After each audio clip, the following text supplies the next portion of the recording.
nos assistem nos canais virtuais do Centro Espírita Amor, Caridade e Esperança. E sim, aqui me sinto muito bem, me sinto muito tranquilo, como foi colocado pelo nosso dirigente na introdução, porque nessa casa eu tirei a maior parte dos ensinamentos que hoje tento multiplicar aqui com vocês.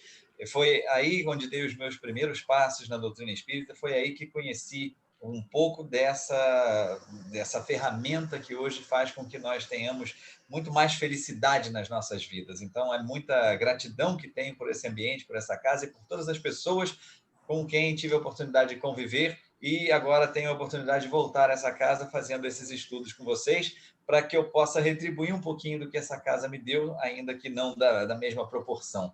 Mas, dando esse boa noite a vocês, quero já de antemão agradecer a João Batista, patrono dessa casa, por abrir esse espaço aqui para que nós possamos conversar nessa noite, por fazer com que nós, hoje, possamos fazer com que a palavra de Jesus continue alcançando o seu objetivo, o mesmo objetivo que ela tem tido nos últimos milênios, que é o de consolar corações.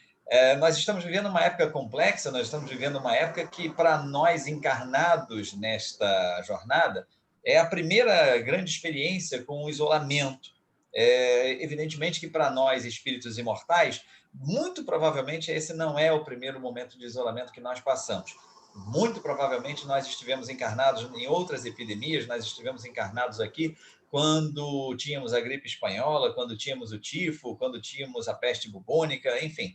Quando tivemos todas as epidemias e pandemias da época antiga, se não estávamos vestindo um corpo de carne na época, certamente estávamos acompanhando toda a movimentação que acontecia desde o plano espiritual. Então, como espíritos, nós temos uma certa experiência em relação a como lidar com isso, mas com o esquecimento do passado, que é a misericórdia divina atuando sobre nós, muitas vezes nós acabamos nos deparando com situações que nós achamos ser a primeira vez que estamos enfrentando. Mas já é um motivo de conforto para nós saber que decisivamente é quase que impossível que essa seja a primeira vez que estamos atravessando um momento tão difícil nas nossas jornadas enquanto espíritos imortais. Então, é para a gente realmente ter mais fé ainda, porque outras situações já se acometeram sobre nós, e aqui nós estamos, né, multiplicando a palavra de Jesus, fazendo com que ela sirva de consolo para esses corações, utilizando uma benesse que Deus trouxe a todos nós, que é a benesse da inteligência, para que, enquanto humanidade, nós pudéssemos desenvolver recursos como esse que nós estamos aqui utilizando nesse momento, para fazer com que nós nos alcancemos, para fazer com que nós estejamos convivendo aqui numa mesma sala, no mesmo espaço, ainda que cada um esteja no seu ambiente pessoal de moradia. Eu não sei se vocês estão ouvindo uma trilha sonora um tanto quanto diferente aqui atrás de mim. O Eduardo, no início, colocou uma música muito bonita, uma música que trouxe muita paz para todos nós aqui, mas é provável que vocês estejam ouvindo, junto com a minha voz, uma britadeira aqui atrás. É uma obra que está sendo feita aqui na rua, mas a gente vai conseguir, eu acho que eu não sei se vocês estão ouvindo ou não, mas... Não, Breno, tá tranquilo, Breno. Tá tranquilo. Então que bom. Que bom, porque vocês não vão ter, digamos assim, o exercício de concentração que eu estou tendo para falar com vocês aqui, com a britadeira do meu lado aqui, mas está tudo bem, vai chegar até o fim. Amigos, hoje a gente foi convidado aqui para falar sobre Jesus e o Espiritismo. E quando chega sempre o mês de dezembro, é comum que as casas espíritas façam temas direcionados a Jesus, justamente por ser o mês em que nós, enquanto humanidade, adotamos para celebrar o nascimento de Jesus entre nós. Só esse ponto já é motivo de uma série de controvérsias históricas, e isso faz também com que nós tenhamos um ponto de partida para a nossa discussão de hoje, porque eu vinha pensando durante esses dias sobre o que eu abordaria aqui com vocês, porque falar de Jesus já se fala há 2000 anos na Terra. E por mais que a gente fale assim, mas cada vez que a gente escuta, a gente tem uma abordagem diferente, cada vez que a gente escuta, a gente tem uma visão daquilo que nós não havíamos percebido anteriormente. Sim, isso é verdade. Entretanto, depois de 2000 anos falando sobre Jesus, é uma possibilidade bem pequena que nós ainda tenhamos coisas inéditas sobre a vida deste ser que andou sobre o planeta e que está entre nós até hoje, toda a sua bondade, toda a sua amorosidade, etc. Então eu resolvi puxar essa conversa por uma questão um pouco diferente, um pouco menos, digamos, apaixonante, que seria uma questão que eu muitas vezes me faço. Muitas vezes me pergunto, porque muitas são as pessoas que se perguntam isso e que chegam até mesmo a defender essa tese como uma tese bastante válida. E se nós formos procurar nos ambientes da história, nas ciências humanas, nós até vamos ver que correntes muito fortes dão conta desse fato. A minha pergunta que eu queria discutir hoje com vocês é a seguinte. Eu vou fazer uma rápida introdução antes da pergunta em si. Nós vivemos durante 15 séculos sob o ensinamento de que a Terra era o centro de tudo na nossa galáxia, né? Se dizia até que era o centro de tudo no universo. A Terra seria sido, então, o centro de tudo e todos os astros giravam em torno da Terra, aquilo que era conhecido como a teoria geocêntrica. 15 séculos, ou seja, 1.500 anos nós vivemos sobre, ou 1.400 talvez, nós vivemos sobre esse ensinamento, achando que nós éramos o centro de tudo e, inclusive, até hoje nós temos a ideia de que, muitos de nós têm a ideia de que nós somos o único planeta habitado no universo. Não se deu conta ainda concretamente de vida em outros planetas, né? Pelo menos a vida com a matriz que nós conhecemos aqui na Terra. Então, para nós, isso ainda continua um ponto de interrogação, ainda que a lógica nos inspire a acreditar que há vida em outros orbes, em outros mundos, em outros planetas, etc. Mas, durante 15 anos, nós vivemos com a ideia de que a Terra era... De 15 anos, não, 15 séculos, nós vivemos com a ideia de que a Terra seria o centro de tudo. Até que lá pelo ano 1550, 1600, nós tivemos comprovações científicas sobre o fato de que a Terra não era fixa e que as estrelas ao redor, os astros ao redor, os planetas ao redor não girariam em torno da Terra. Nós tivemos a comprovação através da astronomia e das ciências matemáticas que a Terra, na verdade, era um dos planetas que giraria em torno do Sol. Este, sim, estaria fixo na galáxia, né? Então, o Sol estaria lá e todos os planetas estariam girando em torno dele, o que passou a ser a teoria heliocêntrica, que é a que nós adotamos até hoje, é a que a ciência comprova até hoje. Então, nós, durante esse período, durante esses 15 séculos que nós vivemos, acreditando que a Terra seria o centro de tudo, que tudo giraria em torno dela, a própria religião e as próprias religiões, muitas vezes, encamparam esse tema, encamparam esse conhecimento e validaram esse conhecimento, deram a ele um cunho divino. É assim que funciona porque é assim que Deus quer e pronto, não há discussão sobre isso. E muitas vezes se oprimiu e se reprimiu pensamento oposto a essa teoria. Então, eu fico pensando, pegando esse exemplo de 1.500 anos acreditando em uma coisa e, de repente, esta coisa se faz mentirosa, se faz inverdadeira. Não vamos falar mentiroso, porque parece uma coisa assim, arquitetada para enganar pessoas, quando, na verdade, era o que a ciência humana alcançava naquela época, né? Então, depois de 1.500 anos acreditando em uma coisa e, de repente, ver aquele conhecimento desabar para que um outro tomasse o seu lugar, eu fico me perguntando o que a história muitas vezes se pergunta. E se Jesus não tiver existido? E se Jesus de Nazaré, na verdade, for uma criação, for uma ficção, for um personagem que foi inventado a sabe-se lá quantas mãos, a história de Jesus foi sendo construída e, na verdade, esse ser nunca haveria encarnado entre nós? Essa é a pergunta, essa é a linha de discussão que eu queria levar aqui com vocês hoje. Por quê? Jesus e o Espiritismo.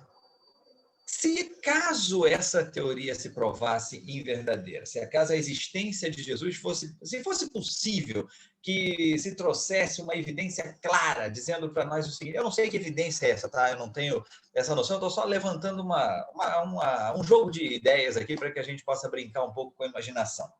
Porque, a princípio, isso poderá soar para o mundo cristão como uma das maiores decepções, uma das maiores frustrações, o que poderá levar a um desequilíbrio total, inclusive das pessoas que tinham como crença Jesus. Isso acarretaria consequências gravíssimas em relação à crença dos povos na religiosidade, na religião e tal. Da mesma forma que acabou sendo uma grande crise para a humanidade quando se provou que o heliocentrismo era a teoria correta e não o geocentrismo. Foi, inclusive, na época que a ciência começou a dar grandes passos, o iluminismo avançou no mundo, época, então, na qual os filósofos, alguns deles chegaram a dizer que Deus estaria morto, né? Uma manchete que foi até utilizada como brincadeira, como paródia, agora na época do falecimento do Maradona por um jornal argentino. Deus está morto, né? Então, nessa época houve uma desilusão tal da humanidade que houve uma desconexão muito grande com a questão da religião e da religiosidade, principalmente. Foi quando a doutrina espírita começou a crescer e começou a trazer muitas dessas pessoas que estavam desapontadas e desiludidas de volta a um conhecimento, mas aí já através de uma racionalidade mais avançada. Então, vamos supor aqui, vamos só fazer um exercício, tá? Dizendo o seguinte, olha, foi descoberto hoje, acabou de dar notícia na televisão, que foi descoberto que Jesus, na verdade, nunca existiu. Jesus é uma história que foi construída e que foi contada para todos nós durante todos esses séculos e nós acreditamos. Agora eu preciso falar mais especificamente da posição do espírita, porque o nosso tema de conversa hoje é Jesus e o espiritismo. O que seria uma grande pergunta. Bom, se decide-se agora, se descobre-se agora que Jesus, em verdade, nunca existiu entre nós, o tema Jesus e o espiritismo estaria praticamente inútil, estaria praticamente sepultado, né? Não seria lógico falar sobre Jesus e o espiritismo se Jesus foi provado como não tendo existido, né? E aí eu digo para vocês, não sei se essa seria a melhor posição do espírita. E alguns vão dizer assim, por quê? Você acha que a gente tem que ser fanático e bater na tecla de que Jesus existiu até o fim, porque os espíritos dizem, os espíritos comprovam? Não, não é isso que eu estou dizendo, não. Estou dizendo o seguinte, a história de Jesus é uma história que vem nos acompanhando há 2000 anos.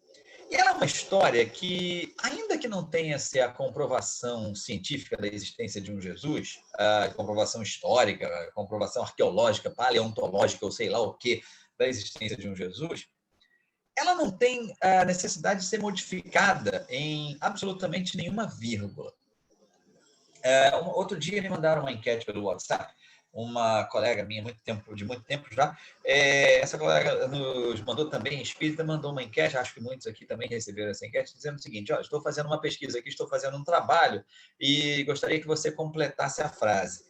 E a frase era a seguinte, ela começava da seguinte maneira, se Jesus voltasse hoje ao planeta, e ela pedia que a gente completasse.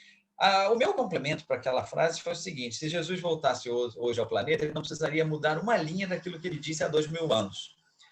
E, enfim, mandei lá para ela, não sei exatamente qual foi o fim dessa pesquisa, mas mandei porque essa realmente é uma opinião que eu tenho muito clara na minha cabeça. E uma coisa que eu acho que tem talvez nos começado a prejudicar um pouco nessa época moderna, é essa santificação, essa divinização do homem Jesus. Isso hoje já tem começado a ser para nós talvez mais um empecilho do que uma ajuda. Vejamos, quando nós buscamos a orientação que os espíritos nos dão quando nós estamos em dificuldade, uma das coisas que nos é dita sempre é a seguinte, se você fosse Jesus, o que você faria? Quando essa pergunta nos é colocada, e nós ainda não estamos prontos a resolver o problema, ou não queremos nos abrir para uma solução do problema, porque queremos insistir na ideia que nós estamos tendo, qual é a nossa reação imediata? Não, mas espera aí, você não pode me comparar a Jesus. Ele era Jesus, eu sou um serzinho muito inferior. Nessa hora, normalmente dá a crise de humildade na gente, né? Justo nessa hora. Mas, vejamos. Por que nós falamos isso? Porque nós falamos que, não dá para comparar Jesus comigo, porque ele é Jesus. Nossa, como é que eu vou me comparar ao governador desse planeta, segundo dizem os espíritos? Né? Muito bem. Vamos começar a pensar um pouco mais pé no chão nessa questão? Vamos começar a pensar da seguinte maneira. Qual é a maior religião do mundo na atualidade? A maior religião do mundo na atualidade é o cristianismo. A gente talvez não fique muito surpreso com essa informação. Talvez muitos que estão nos assistindo aqui agora pensem, lógico, isso eu já sabia, o cristianismo é a maior religião do mundo. Mas eu queria dizer para vocês um dado, eu queria mostrar para vocês, quando eu falo de cristianismo, por favor, entendam todas as crenças religiosas em todos os países do planeta que tem Jesus como seu líder. E aí eu incluo Igreja Católica, eu incluo igrejas evangélicas das mais diversas denominações, eu incluo o Espiritismo, que é um Espiritismo cristão, porque tem Jesus como seu líder, ainda que as pessoas digam, não, o Espiritismo não é coisa de Deus, é coisa do diabo e tal, é de Jesus, porque Jesus é o nosso líder também. Então, englobando todas essas religiões que elegeram Jesus como seu líder, as religiões cristãs, o cristianismo possui hoje 2,2 bilhões de seguidores na Terra. E aí a gente pensa, nossa, muitos vão pensar assim, nossa, estou muito feliz, nossa, eu pertenço àquele grupo de pessoas na Terra que é a maioria, ou seja, eu devo estar correto, eu devo estar certo, eu sou cristão. E muitos até utilizam isso como um passaporte para o céu, né? Não, eu sou cristão, eu sou uma pessoa de Deus, eu sou um homem de Deus, né? A gente acaba vendo depois que as ações praticadas por essas pessoas muitas vezes não confirmam essas condições, mas elas vão descobrir isso com o tempo e já devem saber intuitivamente disso pelas outras experiências encarnatórias que tiveram e consequências que que se acometeram sobre elas, assim como nós também sabemos o que é dizer sermos cristãos e não praticarmos a moral do Cristo. Mas quando a gente pensa nisso, nossa, que legal, eu pertenço à crença majoritária na Terra com 2,2 bilhões de seguidores, a gente tem que pensar o seguinte, hoje, quantos são os habitantes do planeta Terra? Hoje nós estamos falando de um planeta que possui 7 bilhões, se contarmos somente os encarnados. Diz-se na literatura espírita que para cada encarnado nós teríamos 4 desencarnados, ou seja, nós estaríamos falando de um universo de 28 bilhões de desencarnados, mais os 7 que estão aqui, nós estaríamos falando de uma população global em torno de 35 bilhões de espíritos. Tá? Vamos falar, vamos pegar e vamos multiplicar, vamos usar a estatística, né, e vamos multiplicar também. Se 2,2 bilhões são cristãos aqui na Terra, multiplica esse número por 4, nós teríamos aí 8,8 bilhões, mais os 2,2, nós teríamos aí 10,4 bilhões, 10 bilhões, perdão, não, 11 bilhões, matemática para professor de inglês é difícil, 11 bilhões de habitantes desse planeta, entre encarnados e desencarnados, que estariam seguindo o cristianismo. Perceberam onde eu quero chegar? Se 11 bilhões seguem Jesus Cristo, é maravilhoso. A maioria ou seja, a maior parte, o número maior de seguidores de uma determinada religião é o número de cristãos. Mas se nós pegamos os 35 bilhões, nós vamos entender que ainda tem 24 bilhões que não seguem a Jesus. Vamos para os encarnados? Se nós pegamos 2,2 bilhões, que estatisticamente se considera como sendo o número de seguidores do cristianismo, nós teríamos aí 4,8 bilhões de habitantes que não têm Jesus Cristo como seu líder. E aí a gente pensa assim, nossa, é por isso que o planeta está nessa confusão, é por isso que nós ainda somos mundo de provas e expiações, porque esse mundo ainda não é um mundo cristão, nós temos que evangelizar essas pessoas, nós temos que catequizar essas pessoas, nós temos que converter essas pessoas ao cristianismo. Esse talvez tenha sido o grande erro da história da humanidade. Nós queremos impor crenças sobre outros povos.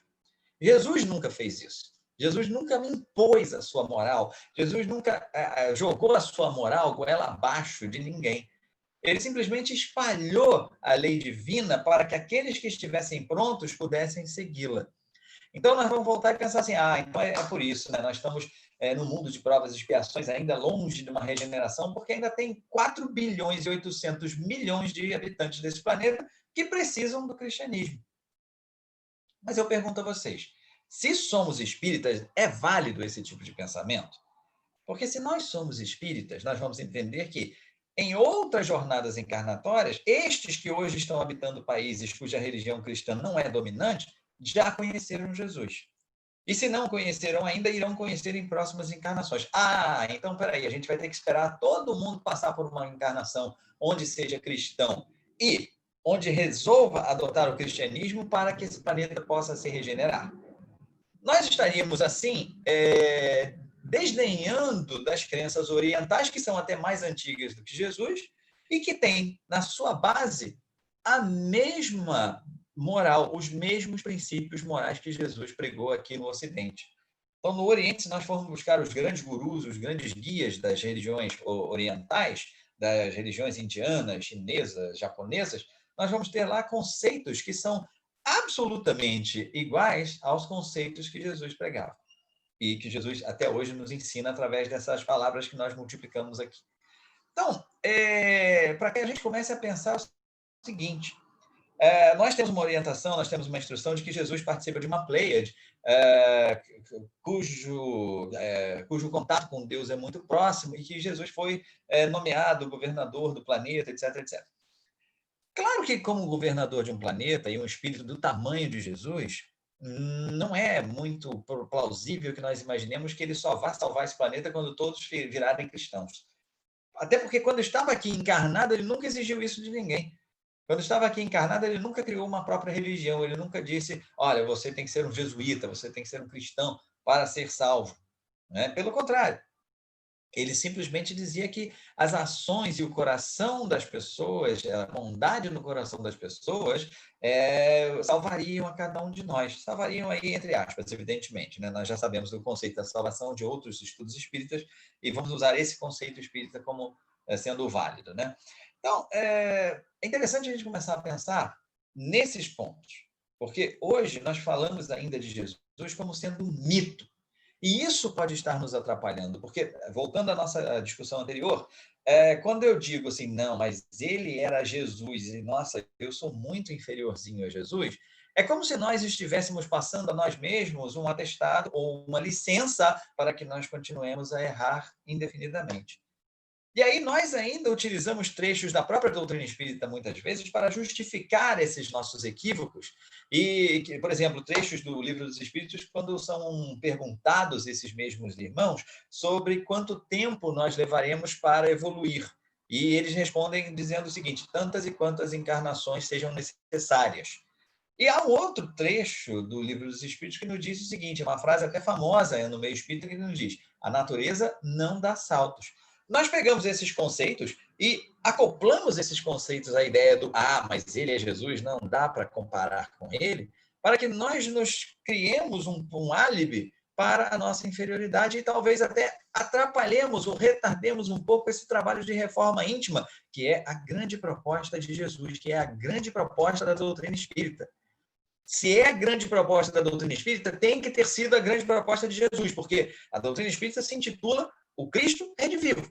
Então, não pode haver nada na doutrina espírita que seja contrária aos ensinamentos desse Jesus Cristo. Na abertura aqui dessa nossa conversa, foi lida uma página, né? Se eu não estou muito errado, o Eduardo leu a página 144, o capítulo, perdão. Capítulo 144, não sei se é 144, 141, acho que era 144 do livro Fonte Viva. 143, tá? Aí, Breno. 143, não é nenhum dos dois. Beleza, obrigado. Então, 143 do livro Fonte Viva, foi lida lá a frase o comentário do Emmanuel, né, sobre a frase deixai aos mortos o cuidado de enterrar os seus mortos. Jesus, quando falava sobre isso, ele nos dava justamente a ideia do que ele queria fazer aqui na Terra. Ele falava sobre essa ideia dos mortos serem aqueles não que estão desencarnados, não que estão já transformados em cadáveres, como o próprio texto nos disse. Fez uma analogia, né? Jesus falava que os mortos seriam basicamente aqueles que já perderam as esperanças em sua própria renovação, que já largaram de mão o seu próprio processo evolutivo. Então, quando ele diz aquele mancebo deixai aos mortos o cuidado de enterrar os mortos, a gente tem que entender que não era para cadáver enterrar cadáver, como o Emmanuel colocou muito bem, que o cadáver não faz nada, cadáver não enterra ninguém. Mas aqueles que estão ainda muito fixados na vida presente, aqueles que estão muito fixados na coisa material, na perda do corpo físico e tal, eles que cuidem desse tipo de situação. Mas, dizia ele, é como se ele dissesse, mas você que já conhece um pouquinho do Evangelho, você que já tem um contato maior com o Evangelho, você nesse momento pode viver, você nesse momento pode reviver. E você pode multiplicar isso pelo mundo, é só me seguir.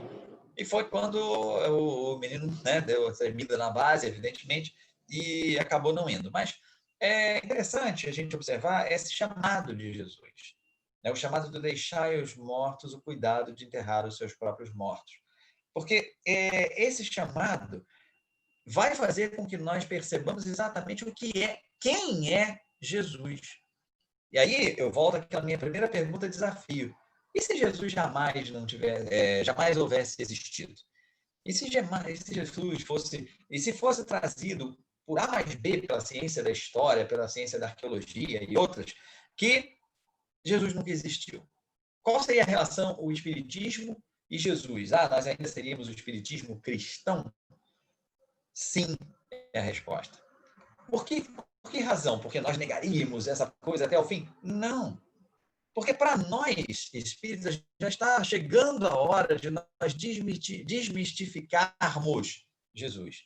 De nós tirarmos Jesus desse pedestal que nós o colocamos, e muitas vezes apenas para esconder os nossos próprios erros, e muitas vezes para não nos cobrar a mudança de atitude que nos levaria a uma proximidade com aquele exemplo que Jesus nos deu. Até porque isso não faz nenhum fundamento, não tem nenhum fundamento a princípio. Por quê? Vamos considerar o Jesus nascido aqui, como a história que nós conhecemos na tradição religiosa. Vamos agora considerar Jesus nasceu, Jesus viveu entre nós, e vamos considerar as informações que os espíritos elevados nos trazem, de que Jesus é o governador do planeta, participou lá da criação do planeta, condensando aquela massa, enfim, aqueles gases até transformá-los em uma massa incandescente que depois foi resfriada. Gente, nós estamos falando de um engenheiro sideral, nós estamos falando de um cara que tem uma inteligência incrivelmente, absurdamente acima da nossa. Óbvio que com esse Jesus não dá para se comparar, porque a sabedoria desse rapaz é algo assim inalcançável para nós nesse momento. Tome encarnações aí, tome bilhões de anos para a gente chegar numa posição de que Deus vai chegar para a gente e falar assim, ajuda aí, toma conta do planeta aí para mim, né? Então, bilhões de anos até lá. Óbvio isso está muito claro quando a gente olha a grandeza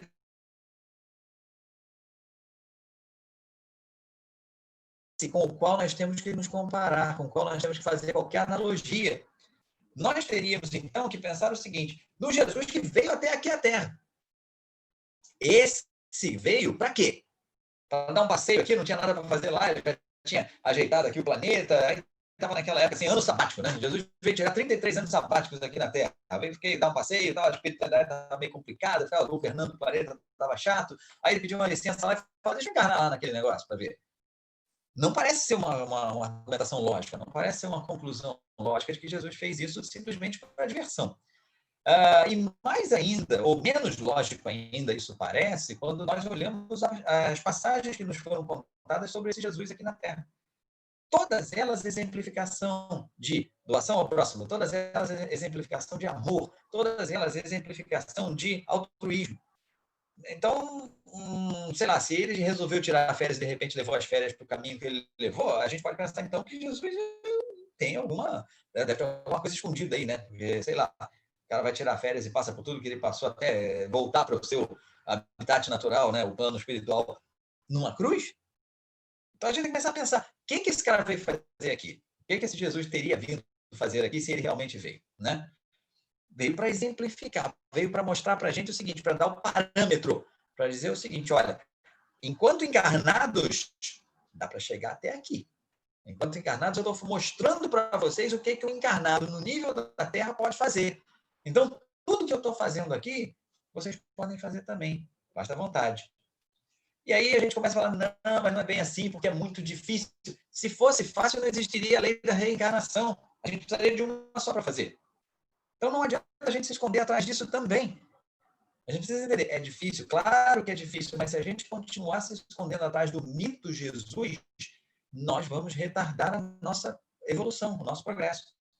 Então, Jesus e o Espiritismo hoje começa a ter uma mensagem para nós do tirar Jesus desse pedestal que nós o colocamos, porque vai ser benéfico para nós entender que Jesus veio à Terra a ser um igualzinho a nós, e foi essa mensagem que ele quis dar sempre. Eu não creio que Jesus fique feliz a cada momento quando nós dizemos assim, mas o Senhor é o Senhor do universo, o Senhor é o Filho de Deus, e que nós façamos aquele monte de idolatrias a Jesus meio com aquele medo de ir para o inferno, né? Meio com aquela coisa, não, deixa eu idolatrar o homem, porque o cara é o Filho de Deus lá, então ele, de repente, pode me ajudar, né? Então, acho que a gente precisa mudar um pouco essa relação espiritismo e Jesus. Eu não sei se mudar ou se aprimorar essa relação espiritismo e Jesus, porque, vamos dizer, aí, voltando àquela primeira hipótese de desafio, vamos dizer que a ciência provasse hoje que Jesus nunca existiu. Que diferença isso faria para nós espíritas se nós acreditamos não na existência ou não desse Jesus aqui na Terra, mas nós somos convidados a acreditar no legado que esse Jesus teria deixado aqui para nós. É esse legado moral baseado nos 10 mandamentos e explicitado e desdobrado em todas as ações que Jesus fez aqui entre nós. Ou que todas as ações que teriam sido contadas a respeito de um suposto Jesus. Não importa isso. Para nós começa a importar mais a grife Jesus. Eu vou usar a palavra grife Jesus para que vocês entendam bem que Jesus ter encarnado entre nós ou não faria muito, muito pouca diferença, porque já está mais do que provado. E aí eu convido vocês a fazer a conexão com as correntes do Oriente, com as correntes do Oriente Médio, com as correntes religiosas de todas as partes do planeta, para que a gente possa entender o seguinte: as bases morais são as mesmas, só o líder que é um pouco diferente. Né? Um é Jesus, o outro é Buda, o outro é... Enfim, só isso que muda, mas a base moral de todas essas crenças religiosas está absolutamente em consonância. Ou seja, acreditar na grife de Jesus para nós é muito mais importante do que saber se Jesus realmente encarnou aqui ou não encarnou aqui. Até porque, veja bem, só dois historiadores consideram como clara a existência de Jesus entre nós. 2, né? Então, assim, isso pode parecer um choque. Meu Deus, então quer dizer que esse Jesus nunca deve ter existido. Meu Deus, acabou minha vida. Começou a sua vida. Começou a sua vida, porque se essa mensagem atribuída a esse Jesus é tão forte assim, pouca diferença faz se ele existiu aqui entre nós ou não. Mas é um caminho que é dado para 7 bilhões de habitantes deste planeta, mais os 28 bilhões de desencarnados, através de várias fontes. Jesus, Buda, Confúcio, enfim, várias fontes trazendo essa mesma mensagem. Então, a grife Jesus parece importar para nós hoje muito mais do que a existência ou não do homem Jesus entre nós. Né? E eu trago essa reflexão aqui não para dizer assim, olha, gente, Jesus não existiu, é melhor a gente começar a se acostumar com a ideia. Gente, é possível. Não tem como a gente determinar isso, até porque os historiadores não determinam. Mas eu fico perguntando o seguinte, e se amanhã chegassem para nós e dissessem assim, Jesus nunca existiu? A maioria pulava do penhasco? Não pode. Porque hoje a gente tem uma coisa muito forte no nosso coração, que é a grife Jesus, que é esse cabedal de conhecimentos morais e éticos que devem nortear as nossas vidas. Porque eles são o caminho da felicidade. Ah, mas aí, se a gente está dizendo que o Jesus lá não existiu, mas ele trouxe a fórmula para a felicidade. Os ensinamentos que são atribuídos a esse suposto Jesus trazem uma fórmula de felicidade que está presente em quase todas as correntes religiosas do mundo, de todos os planetas, independentemente de serem cristãs ou não. Então, deve haver uma verdade muito fundamental nisso tudo. Né? Deve haver uma verdade fundamental nessa questão de sermos bons ao próximo, de amarmos a Deus sobre todas as coisas, de não matarmos, de não roubarmos, de respeitarmos as coisas alheias, enfim, de todas essas questões que foram colocadas como sendo 10 mandamentos, 10 leis, para que nós atingíssemos a felicidade. E se formos falar dos 10 mandamentos originalmente, nós vamos falar de quase 4.000 anos para trás. Então, é muito tempo para uma mensagem nos acompanhar sem ser desmentida e sendo ela uma mensagem inútil, sendo ela uma mensagem mentirosa. Então, hoje, quando a gente fala... Deixa eu dar uma olhadinha aqui no relógio obsidiado dessa casa. Ah, tudo bem. Porque é assim, né, gente? Você sabe que o meu relógio agora está sendo regulado aqui no meu computador pelo relógio de vocês, ou seja, quando os obsessores mexem no ponteiro aí, acaba mexendo aqui também. E o relógio de vocês é obsidiado, meu tempo já está indo para o espaço. Mas eu queria deixar para vocês esse convite para que nesse mês de dezembro, a gente está num momento que a gente está bem favorável a fazer reflexão, né? E aí a gente fica pensando assim, caramba, 2020 já foi um troço, já foi aquela coisa, né? Imagina se ainda dissesse para nós que Jesus não existiu. Nenhuma diferença isso poderia fazer para o espírita. Nenhuma diferença isso poderia fazer para o espírita. Ele não poderia se considerar um enganado, ele não poderia se considerar um desiludido, etc. Porque ele sabe, através das suas experiências reencarnatórias e através das instruções que lhe são dadas, que este é o único caminho da felicidade. Nós podemos provar isso dizendo o seguinte: já tentamos por todos os outros meios. E olha onde nós paramos. Já tentamos como humanidade pela guerra, pela conquista, pela violência, já tentamos aí pelo dinheiro, pelo poder, já tentamos felicidade por todos os meios disponíveis no plano material. Olha onde a gente parou. Então, só falta agora a gente testar mesmo o meio Jesus, a grife Jesus para a felicidade. falta mesmo nós testarmos esse que nos convida a cada dia, tendo ele existido ou não, essa voz Jesus, essa entidade Jesus nos convida, essa grife Jesus nos convida a cada dia a amar o próximo. E aí, já que a gente está num momento bastante favorável à reflexão, que a gente vem aí numa situação de isolamento, a gente vem numa situação de medo por causa de tudo isso que está acontecendo, a gente precisa definir agora, né? Esses são chamados que a gente tem durante as nossas encarnações, para a gente definir o que a gente quer realmente. Se a gente quer continuar submisso às leis da matéria, se a gente quer continuar desesperado pela possibilidade de amanhã desencarnar por causa do coronavírus ou tal, claro que ninguém quer isso. Ou se a gente quer realmente se espiritualizar, ou se a gente quer realmente deixar o espírito transcender o corpo e tomar conta dessa nossa existência, baseado este espírito na existência moral, na legislação moral que nós temos de Jesus. Então, é claro que isso é uma proposta que pode demorar séculos ainda. Claro que vai demorar alguns anos ainda, pelo menos, para que nós possamos incorporar todos os ensinamentos de Jesus como sendo as nossas práticas diárias. Mas não é isso, não é sobre isso que eu estou falando. A gente está falando hoje aqui sobre iniciar isso. E se nós já iniciamos, ótimo, mas a gente não pode se considerar feliz só por ter dado o início, só por ter dado a largada. A gente precisa ter essa motivação de ter esse Jesus, seja tenha ele existido verdadeiramente ou não, por trás de nós, nos aconselhando, nos mostrando caminhos para que nós possamos alcançar essa felicidade que até hoje a gente não conseguiu. A gente só conseguiu alegrias passageiras nas nossas jornadas. E elas nos trouxeram até aqui, com a necessidade de resgate, com a necessidade de nós termos ainda muitas encarnações para que zeremos aí as nossas pendências com a justiça divina. Então, Jesus, para nós, precisa ser desmistificado. Jesus, para nós, precisa ser removido do pedestal de angelitude, de divindade, no qual nós colocamos e fomos acostumados a colocá-lo desde as épocas mais remotas. Não é uma culpa nossa que isso aconteça. Nós fomos educados assim. Milenarmente, nós temos passado por correntes religiosas que nos têm mostrado que Jesus é Jesus e nós somos nós, os pobres mortais, né? É muito difícil de reverter isso nas nossas mentes. Mas talvez a proposta do Espiritismo esteja aí em campo há 160 anos para começar esse trabalho. E talvez seja aí a nossa primeira encarnação enquanto espíritas. Quem sabe alguns sortudos aqui tenham a segunda encarnação, estejam tendo a segunda encarnação como espíritas, matematicamente é o máximo que dá para ter, e a gente esteja aí tentando começar a reformatar o HD, reformatar a forma de ver Jesus. E a gente tem que aproveitar cada minuto dessa encarnação para isso, para ver o Jesus como o cara, o exemplo, o irmãozinho aqui do lado, o cara que está deixando para nós, ó, faz assim, dá para fazer. Ah, não, mas eu ainda sou muito inferior. Tenta. Vamos tentar porque dá sim. Se eu fiz aqui, eu não fiz para me mostrar para vocês, eu não fiz, isso Jesus falando, né? Eu não fiz para me mostrar para vocês, eu não fiz para me gabar, eu não fiz para humilhar todos vocês. Eu fiz simplesmente para mostrar que todos têm condição de alcançar este ponto que eu deixei aqui como marcação, né? Como base, como baliza, se tiver vontade de alcançar. Então, para nós, fica esse convite nesse mês de dezembro, né, que a gente está refletindo muito.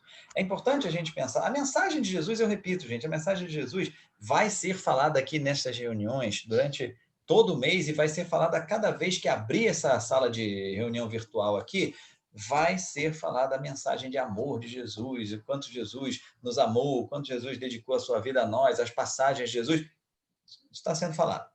Mas eu queria trazer hoje para vocês alguma coisa um tanto quanto inusitada, que era essa hipótese, assim, que poderia deixar todo mundo de cabelo em pé a princípio. Meu Deus, Jesus nunca existiu. Mas não é essa reação que a gente poderia esperar de nós mesmos enquanto espíritas. Nós mesmos enquanto espíritas temos que ter a grife Jesus marcada no nosso coração para que nós tenhamos essa grife como caminho, como a verdade e como a vida. Como a vida. Então, essa época de Natal vai se aproximando e é o Natal para que a gente possa renascer. Né? O Natal de Jesus, vamos dar presente uns para os outros, que legal, que bacana. A gente desvirtuou tudo ao longo da história. Ah, tudo bem, mas isso é legal porque motiva aí o comércio, faz com que a economia gire. Isso é plano material, dá a César o que é de César. Bacana. Agora vamos falar sobre o outro lado?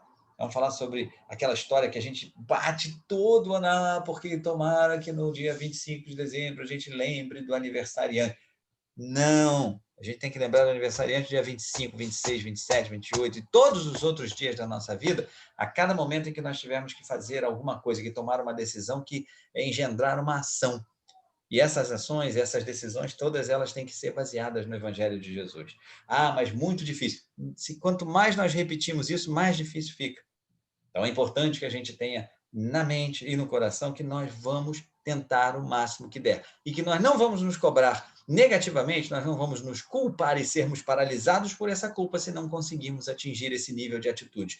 Nós vamos entender que nós ainda estamos a caminho, mas nós vamos estar tranquilos conosco porque nós estaremos tentando, nós estaremos fazendo com que Jesus viva em nossos corações. E aí, que diferença faz se Jesus existiu historicamente, se Jesus não existiu historicamente? Essa é a proposta para a gente pensar hoje, e essa é uma proposta que eu deixo para vocês levarem para reflexão, e não sei se tem comentários aí, não sei como é que a casa está fazendo em relação aos comentários, mas se tiver algum que possa ser colocado aqui para a gente debater, eu fico à vontade aqui, eu estou à vontade com vocês para vocês determinarem, tá bom? Quero deixar um desejo de um Natal de muito amor, mas de muito amor saindo dos nossos corações. Não aguardem, não esperemos nós todos que o amor venha de cima, que Deus jorre vibrações de amor sobre nós. Isso ele faz todos os dias, quando nós acordamos e quando nós estamos dormindo também, no plano espiritual. Nós temos que começar a jorrar amor, que o Natal seja repleto de bênçãos. Nós precisamos abençoar uns aos outros, nós precisamos fazer com que nós sejamos fontes dessas bênçãos, né? Que nós possamos, então, ter esse Natal em que nós sejamos abençoados, que nós estejamos encarnados e desencarnados juntinhos nesse Natal, e que essa saudade física, essa questão que vai abater sobre nós, muitas vezes por causa do distanciamento dos parentes, dos amigos, dos amores que nós construímos nessa encarnação, isso vai bater sobre nós, mas que nós tenhamos a certeza de que todos estaremos juntos em espírito, que temos fé nisso, porque estaremos. Se é um amor verdadeiro que foi construído, a nossa doutrina nos diz que os laços mais fortes do universo são os laços de amor, e eles nos ligarão. Que certamente Jesus estará nos abençoando, que nós saibamos aproveitar essas bênçãos e que nós possamos trazê-las para transformá-las em ações para com os nossos companheiros de jornada, sejam eles encarnados ou desencarnados. Feliz Natal! Um ótimo Ano Novo! Eu sempre falo isso, Ano Novo é só mais um dia no calendário. É uma festa, a gente convencionou isso aqui na Terra para que a gente possa celebrar, dar uma ideia de novo início. Dai a César o que é de César. Mas a cada minuto da nossa vida é um ano novo. Cada minuto começa um ano novo. Né? É que não dá para celebrar um minuto novo a cada vez que o reloginho vira com fogos. Né? Mas teria que ser assim para nós. A cada minuto que vira, eu tenho mais uma chance de fazer alguma coisa boa e de me aproximar dessa grife Jesus que eu tanto busco para a minha felicidade. Muita paz. Jesus nos abençoa, que saibamos receber essas bênçãos e usá-las. Graças a Deus. Breno,